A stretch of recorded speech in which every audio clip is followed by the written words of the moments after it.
ሰላም ሰላም ውድ የብሮ አካዳሚ አማር ቤተሰቦች እንዴት ናችሁ? እኔ አለሁ ይመስገን። እናንተ ደህና ናችሁ? አለሁ ይመስገን። ዛሬ ደግሞ በሁለት ፊደሎች ቃላት መስርተን መጥተናል። እነዚህ ፊደሎች አብረን እናነባቸዋለን። እንደባለፈው እናንተም ደግሞ የባለፈው የጣፋችሁትን ፊደሎችን በአንድ ላይ አድርጋችሁ እነዚህኞችን ቃላቶች ማንበብ ትችላላችሁ ማለት ነው። ፊደሎችን እነዚህ ፊደሎች ካወቃችኋቸው በቃ ቀጥታ ማንበብ ትችላላችሁ። ፊደሉን ካወቃችሁ እነዚህ እያንዳንዳቸው ፊደሎች ካወቃችሁ ማንበብ ትችላላችሁ ማለት ነው። ምክንያቱም አማርኛ ምንድን ነው?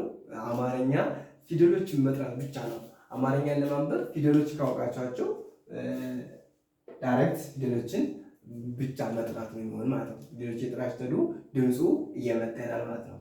እና እንዲሁም ለቻናላችን አዲስ ከሆናችሁ ላይክ እና ሰብስክራይብ ያደርጋችሁ ጀምሩ። ቪዲዮውን እስከ መጨረሻው ይዩት ካታችሁ።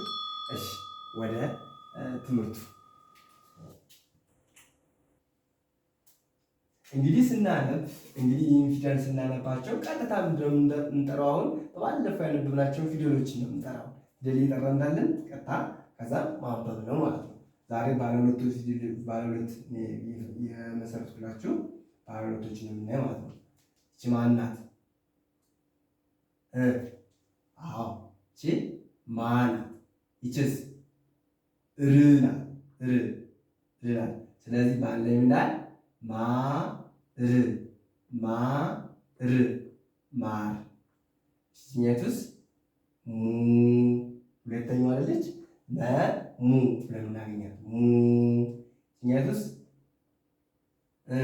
ዝ ዙ ዚ ዛ ዜ ዝ። ስድስተኛዋ ዝ ማለት ነው። ስለዚህ ሁለተኛዋ ሙ፣ እዚያ ደግሞ ስድስተኛዋ ዝ ሙዝ ሙዝ ይላል ማለት ነው። ይላል አላይ ሙዝ። ይሄኛውሳ ይችን ተ የመጀመሪያዋ ተ፣ ይችስ የመጀመሪያዋ ወ ናት። ስለዚህ ተወ ተወ ይላል አይደል? ተወ። እሺ እቺኛውሳ አ የመጀመሪያው አ፣ ይችም ለ የመጀመሪያው አለ። እስቲ ባለ ያንቡት ልክ ናችሁ። አለ አለ ይላል ማለት ነው። እሺ እዚህኛው ጋር ስንገባ ደግሞ ይች ማናት? ሰ። ይች ጠ ባለ ይላል ሰጠ ሰጠ። ይኸው ለምን ይጠራዋል? ሰጠ ሰጠ ሰጠ ይላል ማለት ነው። እሺ እዚህኛው ጋር ደግሞ እቺ ማናት? ቀ።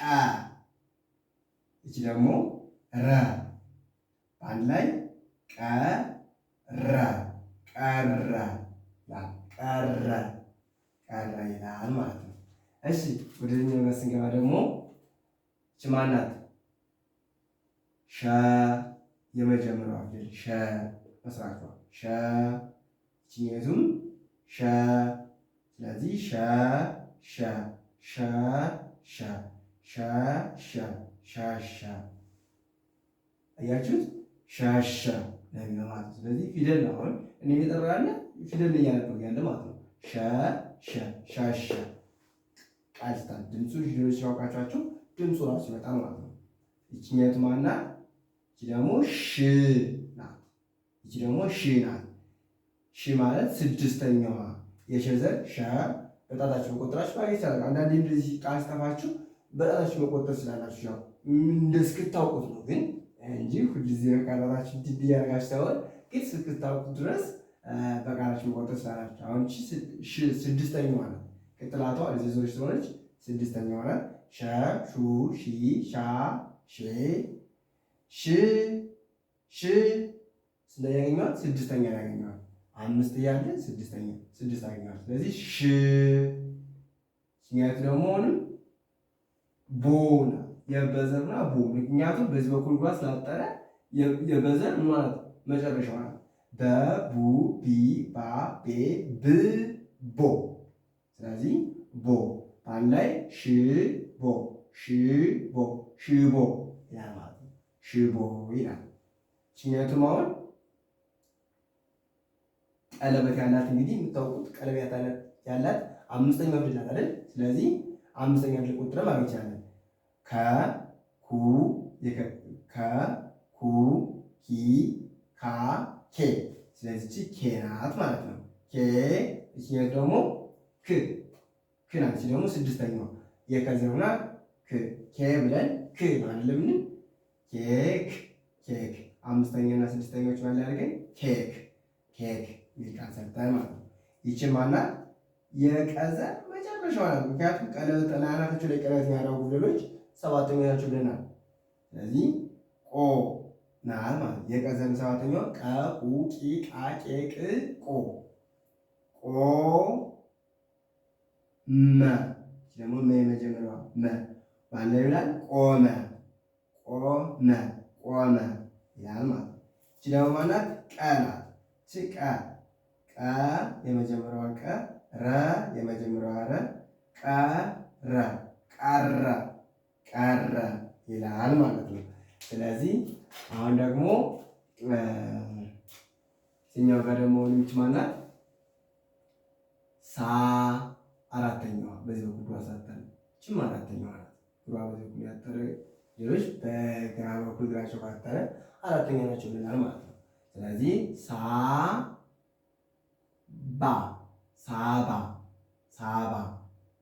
ሳባ ይላል ማለት ነው። ይሄኛው ደግሞ አሁንም ማናት? ስድስተኛዋ ናት።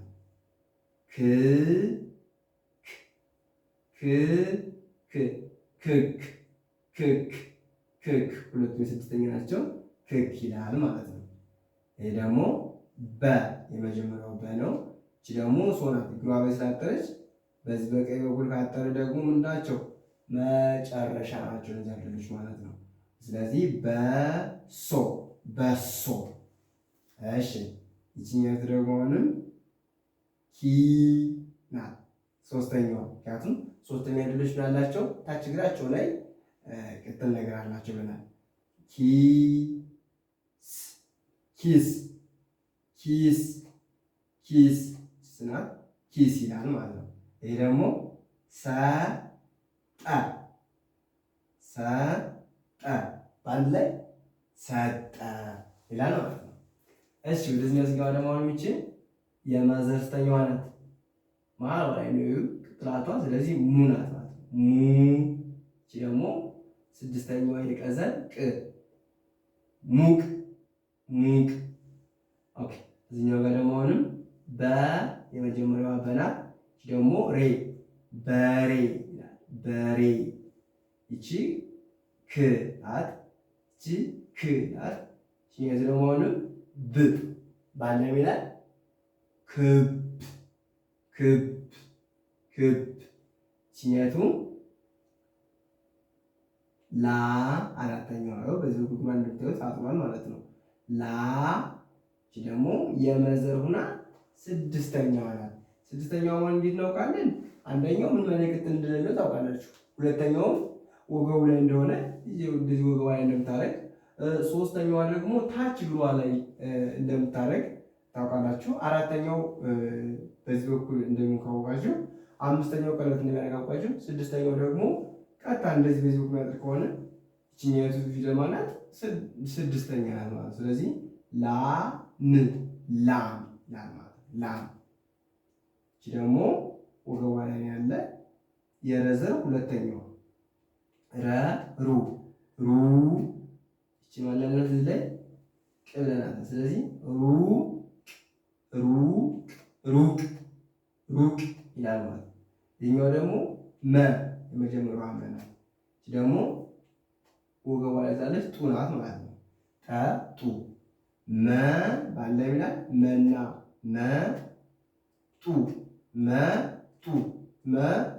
መጡ። አያችሁት? እንግዲህ እንደምታዩት ጠቅላላ ላይ ያነበቡ ፊደል ነው የጠራው። በቃ ፊደል ነው የተጠራ እንጂ ሌላ ምንም የሚፈጠር ታምር አይኖርም ማለት ነው። ስለዚህ አማርኛን ለማንበብ በጥቅሉ ምንድነው ፊደሎችን ብቻ ማወቅ ነው። ፊደሎች ካወቃችኋቸው በኋላ ቀጣያን ፊደል እየጠራችሁት እናንተ በቃላችሁ እየጠራችሁት ከላችሁ በጣም ቀላል ነው። ምክንያቱም እንደምታዩት እዚህ ጋር አሁን እንደምታዩት ማ ር አሁን ይቺ ፊደል ማናት? ማ ናት። ይቺ ፊደል ማናት? ር ናት። ማ ር። አያችሁ ምንም ፊደሎችን የጠራው እንጂ አላነበብኩም ማለት ነው።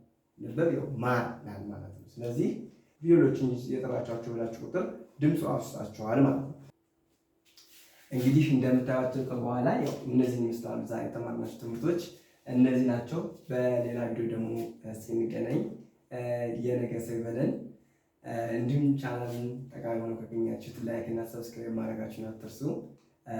በተጨማሪም ደግሞ በኦንላይን መማር ለምፈልጉ ተማሪዎች ባላችሁበት ሆናችሁ መማር የሚፈልጉ ተማሪዎች ካላችሁ ታች ላይ ባለው ስልክ ቁጥር እንዲሁም በዋትስአፕ በኢሞ እና በቴሌግራም ደውላችሁ መመዝገብና መማር ስላላችሁ ማንበብና መጻፍ ለሚፈልጉ ተማሪዎች አዘጋጅተናል ማለት ነው። ትምህርቱን የምንሰጠው በሳምንት 5 ቀን እንሰጣለን። እንዲሁም ደግሞ በቀን 1 ሰዓት እየሰጠን እንገኛለን ትምህርቱን። እናም መማር ለሚፈልጉ ተማሪዎች ብሮ አካዳሚ አማሪክ አለላችሁ ይላቸዋል። ጊዜያችን ሰጣችሁ የታሰረጋታችሁኝ ከልብ አመሰግናለሁ። በያላችሁበት ሰላማችሁ ብዝት ይበልልኝ። ሰላም ሁኑ። የነገ ሰው ይበለን። በያላችሁበት ክፉ አይንካችሁ። ሰላም ሁኑ።